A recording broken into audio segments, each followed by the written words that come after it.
Hello and welcome to the scrag end of the festive season. I thought today I would read for you a story by H H Munro, known as Saki in writing, and this is a story available out of copyright from Project Gutenberg. Reginald's Christmas Revel. "They say," said Reginald, "that there's nothing sadder than victory except defeat. If you've ever stayed with dull people during what is alleged to be the festive season, you could probably revise that saying. I shall never forget putting in a Christmas at the Babwolds. Mrs. Babwold is some sort of relation of my father's, a sort of to-be-left-till-called-for cousin, and that was considered sufficient reason for my having to accept her invitation at about the 6th time of asking, though why the sins of the father should be visited upon the children. You won't find any notepaper in that drawer. That's where I keep old menus and first night programmes. Mrs. Babwold wears a rather solemn personality and has never been known to smile, even when saying disagreeable things to her friends or making out the stores list. She takes her pleasures sadly. A state elephant at a Durbar gives one a rather similar impression. Her husband gardens in all weathers. When a man goes out into the pouring rain to brush caterpillars off rose trees, I generally imagine his life indoors leaves something to be desired. Anyway, it must be very unsettling for the caterpillars. Of course, there were other people there. There was a Major Somebody who had shot things in Lapland or somewhere of that sort. I forget what they were, but it wasn't for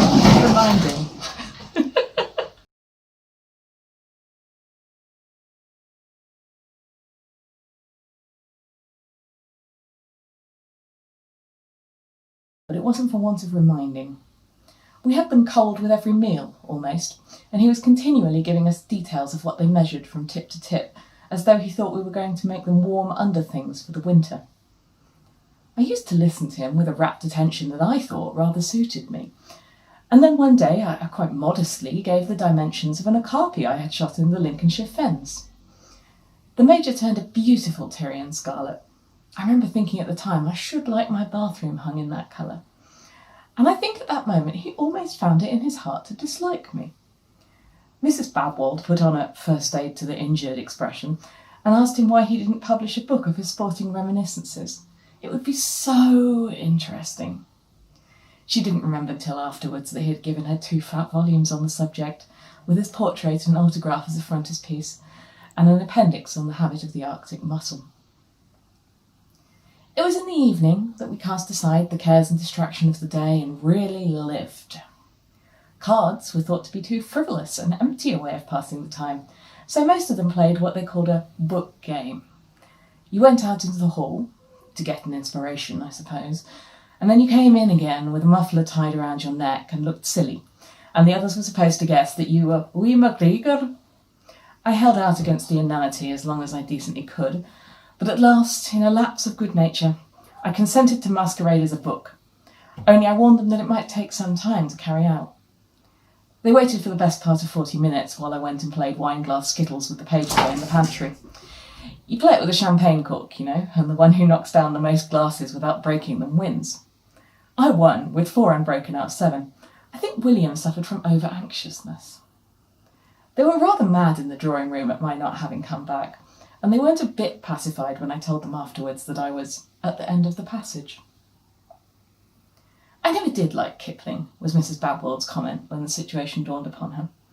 I couldn't see anything clever in Earthworms Out of Tuscany. Or is that by Darwin? Of course, these games are very educational, but personally I prefer bridge. On Christmas evening we were supposed to be especially festive in the Old English fashion. The hall was horribly draughty, but it seemed to be the proper place to revel in, and it was decorated with Japanese fans and Chinese lanterns, which gave it a very Old English effect. A young lady with a confidential voice favoured us with a long recitation about a little girl who died or something equally hackneyed, and then the Major gave us a graphic account of a struggle he had had with a wounded bear. I privately wished that the bears would win sometimes on these occasions. At least they wouldn't go vapouring on about it afterwards. Before we had time to recover our spirits, we were indulged with some thought reading by a young man whom one knew instinctively had a good mother and an indifferent tailor. The sort of young man who talks unflaggingly through the thickest soup and smooths his hair dubiously as though he thought it might hit back. The thought reading was rather a success. He announced that the hostess was thinking about poetry, and she admitted that her mind was dwelling on one of Austen's odes, which was near enough. I fancy she had really been wondering whether a scrag end of mutton and some cold plum pudding would do for the kitchen dinner next day. As a crowning dissipation, they all sat down to play progressive Halma, with milk chocolate for prizes. I've been carefully brought up, and I don't like to play games of skill for milk chocolate, so I invented a headache and retired from the scene. I had been preceded a few minutes earlier by Miss Langshan Smith, a rather formidable lady, who always got up at some uncomfortable hour in the morning,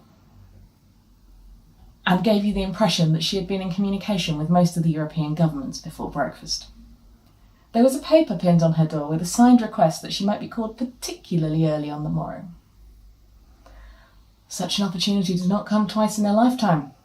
I covered up everything except the signature with another notice, to the effect that before these words should meet the eye she would have ended a misspent life, was sorry for the trouble she was giving, and would like a military funeral. A few minutes later I violently exploded an air-filled paper bag on the landing, and gave a stage moan that could have been heard in the cellars. Then I pursued my original intention and went to bed.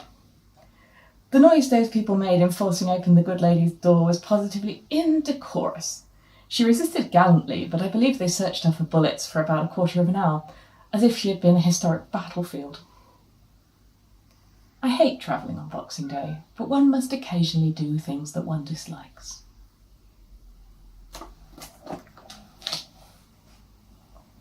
Thank you. If you would like more of these stories, you can find them all on Project Gutenberg, and I shall link them. My name is Dean Adze, and you can find me on Instagram, where I am rarely if ever this classy.